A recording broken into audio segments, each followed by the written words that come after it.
Success Mantra, V shape future. Hello everyone, welcome you all in today's the Hindu news analysis. आज के the Hindu में boss तुम्हारे लिए बहुत कुछ है, भर भर के चीजें हैं। मैंने कितना कम करने का कोशिश किया है तब इतने टॉपिक्स बने। आई ट्राइड कि चलो कम से कम टॉपिक कल के लिए शिफ्ट कर दें, क्योंकि एक स्टूडेंट है वो बेचारा बड़े दिन से बोल भी रहा है कि ग्रीन बॉन्ड मसाला बॉन्ड बताने के लिए। I am literally sorry to you कि वो कवर नहीं हो पा रहा है, बट आई ट्राई कि वो कल तो संडे, मंडे के एस्पेक्ट में हम कवर कर देंगे उसको। It's my promise. चल अब तो बोल भी दिया, ऑन रिकॉर्ड हो गया ये, तो मंडे को ये कवर हो जाएगा। ठीक है, चलो पहले टॉपिक्स देखते हैं। Maharashtra UP among the 7 states to get textile parks. थोड़ा बहुत टेक्सटाइल के बारे में देखने के लिए मिलेगा, क्योंकि ये जो एस्पेक्ट है ना वो हिस्ट्री से लिंक होता है, डायरेक्ट लिंक है हिस्ट्री से इस एस्पेक्ट का, तो वो देखना जरूरी है। Himachal budget imposes cow cess on sale of liquor, focuses on the restoration of OPS. देखो दैट इज डिफरेंट थिंग। अपन को इसमें क्या देखना है वो ध्यान दो कि सर सेस क्या होता है, सर चार्ज क्या होता है, और काउ से रिलेटेड इंडियन कॉन्स्टिट्यूशन में क्या प्रोविजन है। बस ये तीन बातें देखो, काम हो गया। और हिमाचल प्रदेश का नाम याद रखना, गलती से DOLLB हमें से पूछ देता है इस टाइप का क्वेश्चन कि काउ सेट्स कौन लेके आया है, कौन सा स्टेट लेके आया, तो हिमाचल प्रदेश। सबसे महंगा बजट किसका है, तो यूपी का है। ऐसी ऐसी बातें याद रखना। महाराष्ट्र में भी मैंने एक बात बताई थी गर्ल चाइल्ड से related, horseshoe crab disappearing of Orissa को साइंटिस्ट वरीड। ये बड़ा इंटरेस्टिंग है, horseshoe crab. When I was reading about it ना, तो मुझे भी बड़ा मजा आया ये पढ़ने में, and I was reading it like second to third time, but still I enjoyed reading that part, क्योंकि इसके जो मेडिसिनल यूजेस हैं और अदर एस्पेक्ट्स हैं वो इंटरेस्टिंग है। और सबसे पुराना क्रिएचर है like fossils in the ocean. ठीक है, और इसको थोड़ा बहुत लिंक करेंगे हम उड़ीसा को अपने एक फेमस ऑलिव रिडली टर्टल से, जो आपके साइड टेस्ट में भी क्वेश्चन होना चाहिए ये वाला, राइट। चल इंटरनेशनल क्रिमिनल कोर्ट का देखेंगे कि क्या है एग्जैक्टली। वारंट अगेंस्ट पुतिन के अगेंस्ट वारंट इशू कर दिया, बल्कि रशिया आईसीसी का पार्टी नहीं है, तो आईसीसी देखना जरूरी है। थोड़ा बहुत आईसीजे से उसको इंटरलिंक कर लेंगे। ठीक है, रामसे प्रसाद यादव नेपाल के 3rd वाइस प्रेसिडेंट बने, प्रेसिडेंट बन चुके, प्राइम मिनिस्टर हो गया, वाइस प्रेसिडेंट आ गया, तो तीनों याद कर लेना बॉस, इंपॉर्टेंट है नेपाल अभी के हिसाब से। Congress moves privilege motion against PM, तो इसमें बस प्रिविलेज मोशन देखेंगे क्या होता है। आर्टिकल 105 पे हमारा मेन फोकस होगा। सीपीसी का 1-2 प्रोविजंस है जो इसमें देखने की कोशिश करेंगे। ठीक है, चलो तो स्टार्ट करते हैं। पहला है यूपी अमंग द 7 स्टेट्स। तो बेसिकली क्या है कि ये पीएम मित्र एक प्रोजेक्ट था। ठीक है, पीएम मित्र जो 2021 में लॉन्च किया गया पीएम मित्र के नाम से। इसमें इंटेंशन ये था मोदी जी का कि एक मल्टी एस्पेक्ट पे, मल्टी लेवल एस्पेक्ट पे टेक्सटाइल इंडस्ट्रीज का एस्टेब्लिशमेंट किया जाए। और इंडिया का टेक्सटाइल सिटी कौन सा है याद रखो, अभी बता रहे हैं कि टेक्सटाइल सिटी कौन सा है, कमेंट सेक्शन में बताना। अगर ना याद आए तो लास्ट में मेरे पास है उसका आंसर, तब तक सोचो। ये पार्क 2026 से 27 के बीच लॉन्च हो जाएगा, मतलब फुल्ली फंक्शन होगा। अच्छा, इसके बजट्स ना 2 तरीके से, एक सेंटर का बजट है और एक स्टेट का बजट है। ये 2 चीजें याद रखना, एक सेंटर और एक स्टेट का इसमें बजट है। अच्छा, इसमें कंपोनेंट्स बहुत सारे हैं, स्पिनिंग, वीविंग, वो सब हम इसमें देखेंगे। तो पहली बात क्या क्या चीजें, सेंटर एक्सपेक्ट्स इससे जॉब अपॉर्चुनिटीज आएंगी। सेंटर ने कौन कौन से स्टेट सेलेक्ट किए ये देखना इंपॉर्टेंट है।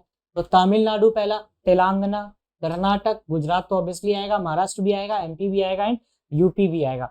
मेजरली नॉर्थ इंडियन स्टेट्स में वही स्टेट्स है जो जहां इनका सरकार है, तो गुजरात, महाराष्ट्र, एमपी, यूपी, ये तो वैसे याद रहते हैं।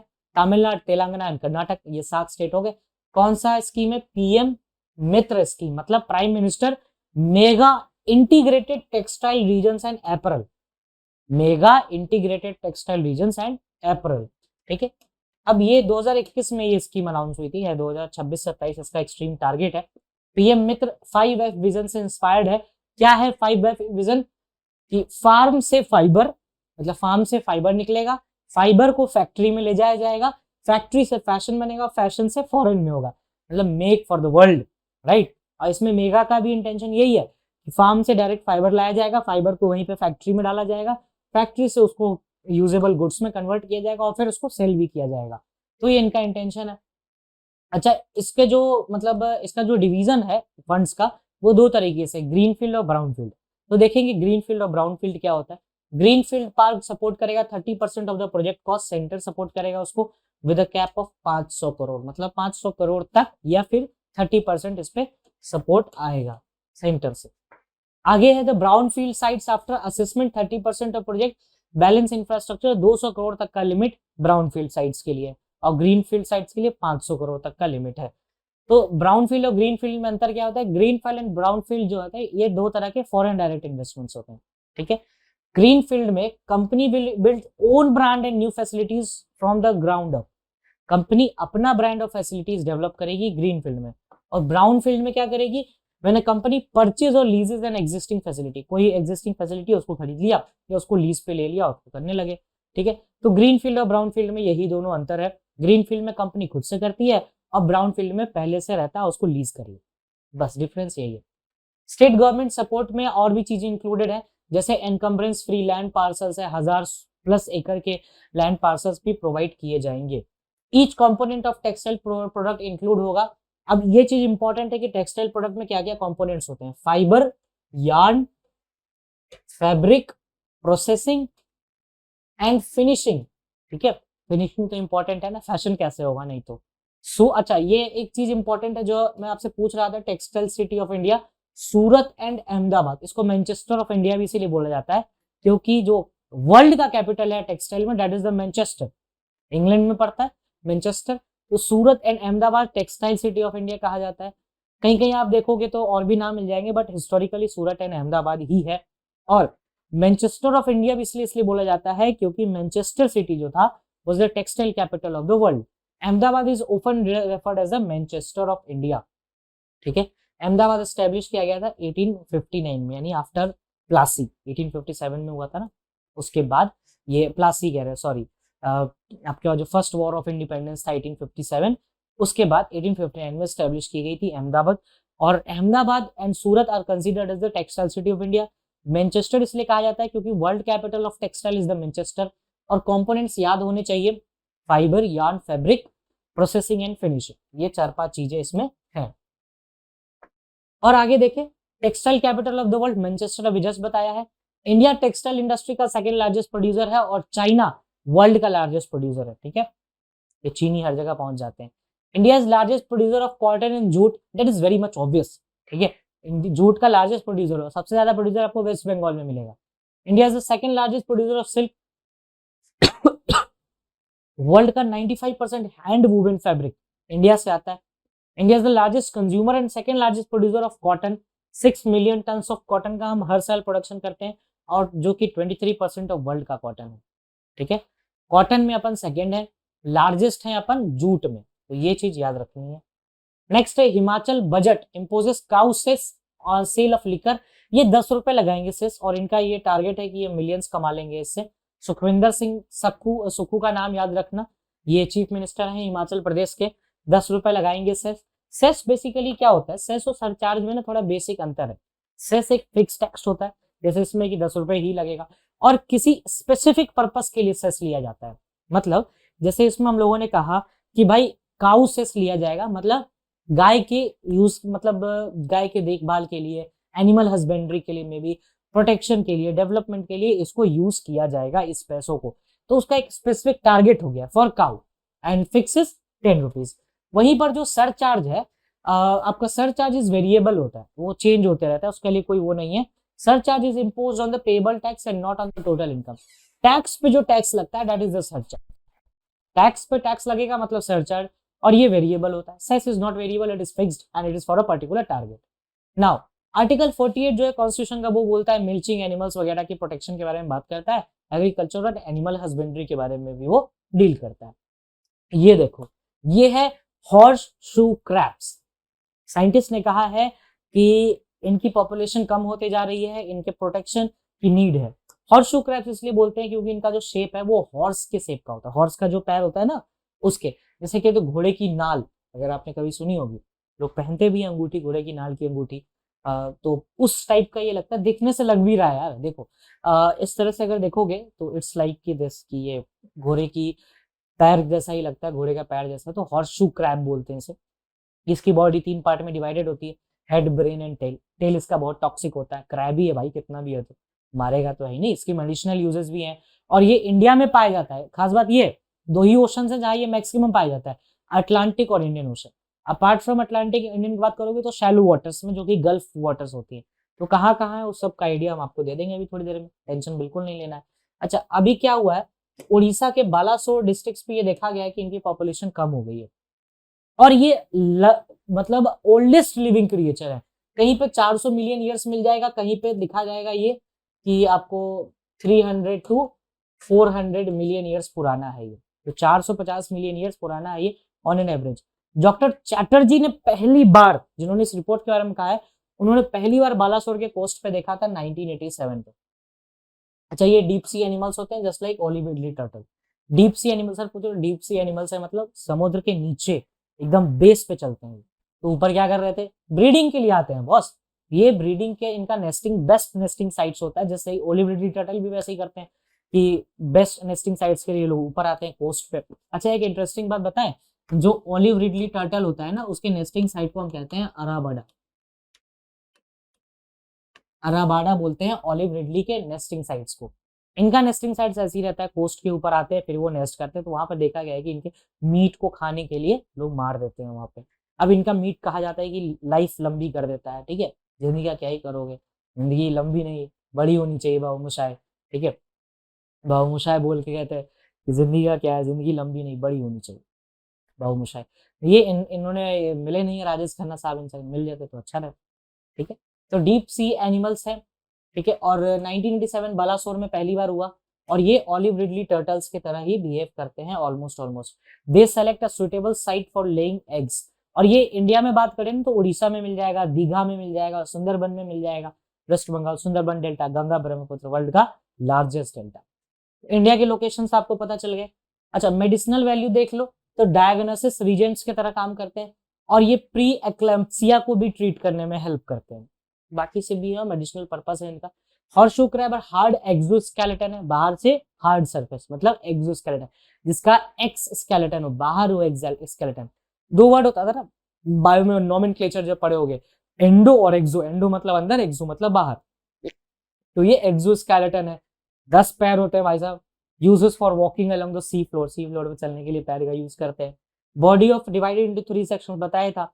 The first section is prosoma, जिसको हम हेड कहते हैं। Middle section is the abdomen, and the last section is the tail, is called the telson. Female horseshoe crab की लाइफ ज्यादा होती है, स्टेटमेंट से क्वेश्चन आपको बन सकता है। 1/3 लार्जर होती है फीमेल की मेल से। मतलब देखो कि अगर फीमेल की एज, अगर मेल की एज है 3 साल, तो फीमेल की 4 साल होगी, क्योंकि इसका 1/3 निकालो कितना होगा, 1 जोड़ दो इसमें, 4 साल। तो 1/3 लाइफ, 1/3 लार्जर होते हैं ये in the size in comparison to the male. तो मेल जो होते हैं वो एटलीस्ट आपको 14 से 15 इंचेस तक ग्रो करते हैं, 36 से 38 सेंटीमीटर। और जो फीमेल है वो कम से कम 18 से 19 इंचेस तक ग्रो करती है, तो लार्जर होता है। ये चीज याद रखना, ये स्टेटमेंट आ सकता है कि females are smaller than males, कर दोगे हाँ। ऐसे ही पैट्रियार्की माइंडसेट पड़ा पड़ा है सोसाइटी में, तो इनके यहाँ पे पैट्रियार्टिक माइंडसेट नहीं है, दे हैव इवॉल्व्ड, राइट। चलो नेक्स्ट देखते हैं। The horseshoe crabs species found around the United states, US में अटलांटिक ओशन के साइड पे, गल्फ ऑफ मेक्सिको में। कहाँ मिलेगा गल्फ ऑफ मेक्सिको, देख लो, मैप भी खोल लेना कृपया करके। ये नॉर्थ अमेरिका है, ठीक है। नॉर्थ अमेरिका में जाओगे तो नीचे देखोगे तो ऐसे बनता है ये है आपका फ्लोरिडा, नीचे है मियामी, ये है गल्फ ऑफ मेक्सिको। उसके बाद यहाँ पर आपको 7 अदर कंट्रीज हैं, फिर उसके बाद साउथ अमेरिका जुड़ता है। ये 7 कंट्रीज के नाम आप देख सकते हो, बेलीज, होंडुरास और El Salvador, Nicaragua, Costa Rica, Panama. North America को साउथ अमेरिका से कौन जोड़ता है, पनामा कैनल, ये तो पता ही है। गल्फ ऑफ मेक्सिको याद रखना, यहाँ पर ये मिलेंगे, और ये अटलांटिक ओशन के साइड पे मिलते हैं। और इसके 4 स्पीसीज हैं मेजरली, जिसमें से 3 इंडिया में पाए जाते हैं, ठीक है। Limus polyphemus lives in the Atlantic Ocean along with the North American coastline. Horseshoe crabs can also be seen along the eastern Gulf Coast of United States and Mexico. जो भी बताया है वही है। 3 other species horseshoe crab के world wide पाए जाते हैं, located in Indian Ocean and Pacific Ocean along the coast of Asia. ठीक है। Limus polyphemus is internationally listed as vulnerable. एक ही है Limus polyphemus, जो है वो vulnerable डिक्लेयर किया जा चुका है, जो कि यूएस में मिलता है। IUCN ने first ever international horse crab day मनाया 28 जून को। 20 जून क्रैब डे, ऐसे याद रखो, horseshoe crab 20 June. It is regarded as a marine living fossil, इतना पुराना है इसलिए फॉसिल कहते हैं। फोर एक्सटेंट हॉर्सशू क्रैब है, अमेरिकन हॉर्सशू क्रैब जिसे लिमस पॉलीमर्स कहा जाता है, जो कि वल्नरेबल है। ये गल्फ ऑफ मैक्सिको और ईस्ट कोस्ट ऑफ यूएस पे मिलेगा। एक गाना सुना होगा ना सिद्धू मूसेवाला का, है east coast to west coast, तो वैसे यहाँ से ईस्ट कोस्ट देख सकते हो आप। और मरीन लिविंग फॉसिल भी 28 जून को क्रैब डे मनाया जाता है। Next, trispine horse crab. ये सारे के नाम याद मत करना, बस एक बार देख लेना कि कौन कहाँ पाया जाता है। इंडिया में उड़ीसा में लार्जेस्ट इनहेबिटेड है। और कहाँ कहाँ मिलेगा आपको फिर दीघा में मिलेगा, और आपको एक जगह और मिलता है, दैट इज इंटरेस्टिंग, सुंदरबन। ठीक है। लास्ट थ्री जो बात की, ट्राइस्पाइन कोस्टल और ये मैंग्रोव, ये पाए जाते हैं coastal waters of India, south east Asia, Indonesia, Malaysia वाले साइड पे। चाइना है, जापान, येलो सी के आसपास मिल जाएगा, जापान में मिल जाएगा, नॉर्थ कोरिया वाला पार्ट है, जापान में भी सी ऑफ जापान, सी ऑफ जोब, ये सब चीजें हैं, तो वहां पर ये चीजें मिलती है। आयुशियन अमेरिकन हॉर्स कैप, जिसको हमने अभी बात की है, that is vulnerable, polyphemus. Trispine is endangered, और दो अनलिस्टेड ही हैं, उनका अभी कुछ अता पता नहीं है।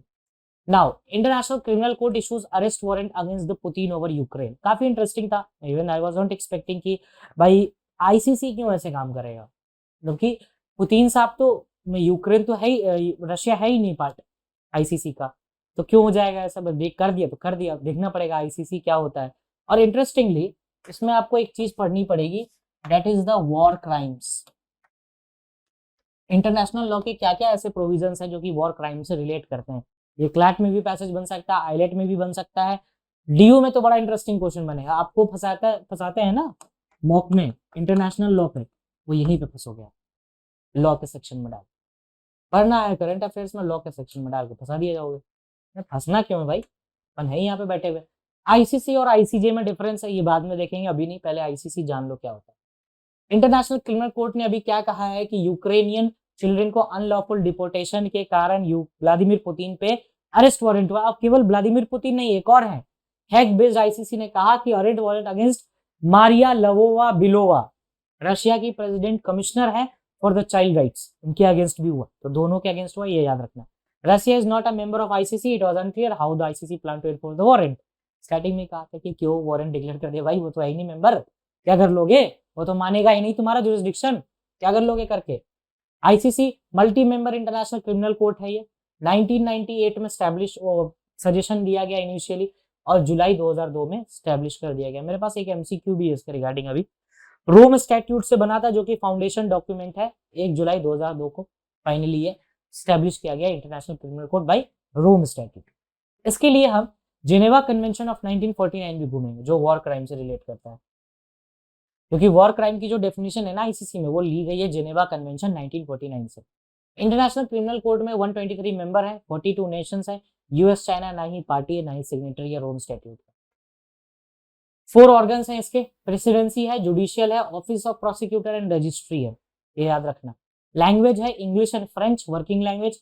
अदर लैंग्वेजेस है इंग्लिश, फ्रेंच, अरेबिक, चाइनीज, जापानी, स्पेनिश एंड रशियन, ये 6 ऑफिशियल लैंग्वेजेस है, और जो वर्किंग लैंग्वेजेस है वो है इंग्लिश एंड फ्रेंच। 4 ऑर्गन्स दिमाग में रखना, आ जाएगा question, which of the following is not the organs of ICC, presidency, judicial division, office of prosecutor and registry.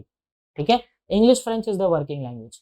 Definition of Rome Statute, इसमें जो आईसीसी में ना वॉर क्राइम्स की डेफिनेशन, वो जेनेवा कन्वेंशन से ली गई है, और जेनेवा कन्वेंशन 1949 का सबसे बनने वाला कारण था वर्ल्ड वॉर 2, क्योंकि वर्ल्ड वॉर 2 के बाद 2 बहुत बड़े ट्रायल्स हुए, जिसे आप लोग पढ़ते भी होंगे पॉलिटिकल साइंस में, न्यूरमबर्ग ट्रायल और टोक्यो ट्रायल। न्यूरमबर्ग ट्रायल में किसी भी जज ने डिसेंटिंग ओपिनियन नहीं दिया, उन्होंने सबको प्रोसिक्यूट किया और डेथ पेनल्टी दी थी शायद, कि हाँ others were given the imprisonment और डेथ सेंटेंस दिए गए थे कुछ लोगों को, और कोई डिसेंटिंग जजमेंट नहीं आया था। अच्छा ये बात क्यों बोल रहे, क्योंकि टोक्यो में राधा विनोद लाल, ठीक है, ये जज थे, इन्होंने कहा था डिसेंटिंग, इन्होंने किसी को पनिश नहीं किया था, क्योंकि जेनेवा कन्वेंशन का जो वॉर क्राइम है वो 1949 में आया, और वर्ल्ड वॉर 2 कब खत्म हुआ, 1945 में। तो वॉर क्राइम 4 साल पहले हुआ, तुम 4 साल बाद लॉ लाके कैसे पनिश कर सकते हो। इसमें कौन सा कॉन्सेप्ट लगेगा कॉन्स्टिट्यूशन का, रेट्रोस्पेक्टिव इफेक्ट, याद आया कुछ, आर्टिकल 20 रेट्रोस्पेक्टिव इफेक्ट। तो इन्होंने यही कहा डिसेंटिंग जजमेंट इसलिए दिया कि भाई ये तो लॉ पहले आया, मतलब क्राइम पहले हुआ, लॉ बाद में आया, तो प्रीवियस डेट में कैसे पनिश कर सकते हो जाकर के, ऐसे तो प्रॉब्लम हो जाएगी। तो ये था न्यूरमबर्ग ट्रायल और टोक्यो ट्रायल। नेक्स्ट है ही सेड दैट, वही चीज बातें हैं जो मैंने भी बताया आपको, इलीगल है and might have never done it. Next है Ramsher Prasad Yadav elected as the 3rd vice president of Nepal. तो रामसे प्रसाद यादव का नाम याद रखना, प्राइम मिनिस्टर है पुष्पा कमाल डाल प्रचंडा, और मिस्टर यादव कंफर्टली डिफीटेड आस्था लक्ष्मी साक्या। ये ना क्लैट पूछ चुका है इस टाइप का क्वेश्चन कि वाइस प्रेसिडेंट का अपोनेंट में कौन था, तो इनका पूछे तो लिख देना आस्था लक्ष्मी साक्या, ठीक है, ये इनके अपोनेंट में थी। नेपाल के प्रेसिडेंट रामचंद्र पौडेल रिसेंटली हुए। परमानंद झा नेपाल के पहले वाइस प्रेसिडेंट थे, ठीक है, 2008 में ही तो इन्होंने मतलब मिला था, कॉन्स्टिट्यूशन आया था इनका, 2015 में तो कॉन्स्टिट्यूशन ही बना था इनका फाइनली जाके, 2008 से इनका रिपब्लिक वाला कॉन्सेप्ट स्टार्ट हुआ, नहीं तो पहले मोनार्क थे ये भी। नेपाल का फर्स्ट वाइस प्रेसिडेंट का नाम याद रखना, और अभी जो कंफर्टेबली डिफीट किया था आस्था लक्ष्मी साक्या, इनका नाम याद रखना। चलिए, Congress moves privilege motion against the PM. देखो, पार्लियामेंट में आप कुछ भी बोलो दैट इज प्रोटेक्टेड और प्रिविलेज है आपके पास कि आप कोई बोल सकते हो, बट कुछ चीजें ऐसी होती हैं जिसको एक्सपंज कर दिया जाता है कि बाहर मार्केट में ना आए, मार्केट मतलब पब्लिक को ना पता चले।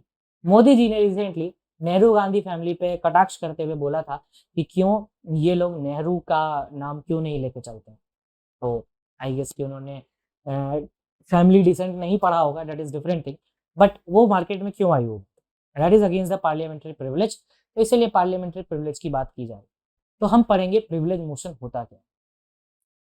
ऑल मेंबर ऑफ पार्लियामेंट को मिलता है ये बताया, ब्रीच ऑफ प्रिविलेज का टाइम पे ये मोशन चलाया जाता है। आर्टिकल 105 इस बारे में डील करता है। सीपीसी के कुछ प्रोविजंस ये हैं कि जैसे मान लो कि अगर आप कोई एक्ट करते हो जो सीपीसी में पनिशेबल है, तो house of committee there 14 days का आपको नोटिस दिया जाएगा कमेंसमेंट और कंक्लूजन से पहले। हाउस स्टार्ट होने वाला है 14 दिन पहले, कंक्लूजन से 14 दिन पहले आपको बता दिया जाएगा कि भाई ये बातें हैं, अपना डिफेंड कर लो। एप्लीकेबिलिटी क्या है, हाउस ऑफ पार्लियामेंट और एनी ऑफ इट्स कमिटी, एक कमिटी बनाई जाती है कि हाउस ऑफ पार्लियामेंट या कमेटी, उसमें अटॉर्नी जनरल भी बैठते हैं, तो ये क्वेश्चन अगर आए तो गलत मत करना कि अटॉर्नी जनरल नहीं बैठते, अटॉर्नी जनरल टेक पार्ट करते हैं उस कमेटी में। पार्लियामेंट्री प्रिविलेज एक्सटेंड नहीं करता है to the president who is also an integral part of parliament. अगर पूछा जाएगा कि क्या प्रेसिडेंट पार्ट है पार्लियामेंट्री प्रिविलेज का, नहीं सर नहीं है, मना कर देना नहीं है। Article 361 of constitution provides for privilege for the president, president के लिए अलग से प्रिविलेज है 361 में। और 360 क्या है आर्टिकल, बताना कमेंट सेक्शन में। आर्टिकल 361 तो बता दिया, प्रेसिडेंशियल प्रिविलेज, और president is part of parliament but not a part of privilege of the parliament, ठीक है, नहीं तो प्रेसिडेंट को खड़ा करके कुछ भी बोल देंगे। Role of Lok Sabha speaker and Rajya Sabha chairman, तो speaker of Lok Sabha and chairman of Rajya Sabha first level of scrutiny करते हैं प्रिविलेज का। They can either take part in the discussion or can refer it to the privilege committee, ठीक है। एक बार speaker of the house was given consent under rule 222, concern member is allowed to explain himself also. अगर मोदी जी के against चला दिए और 222 के अंदर रूल भी लगा गया तो मोदी जी को बताना पड़ेगा कि क्यों बोला था, ठीक है। रूल्स ऑफ गवर्निंग प्रिविलेज ये आप छोड़ सकते हो, इट्स कंप्लीटली फाइन, बस एक बार देख लो कि रूल 222 में ये चीजें बात की गई है कि चेयरपर्सन और लोकसभा ऐसा करता है, ठीक है। Privilege committee is important, privilege committee में कितने लोग होते हैं। स्पीकर ऑफ लोकसभा एक प्रिविलेज कमिटी बनाता है जिसमें 15 लोग होते हैं हर पार्टी से, ठीक है। राज्यसभा से 10 मेंबर आएंगे। The report prepared by the committee submitted to the house for its consideration, और स्पीकर अलाउ करेगा हाफ आवर के डिबेट के लिए जो हाउस के बिफोर टेबल होने के बाद।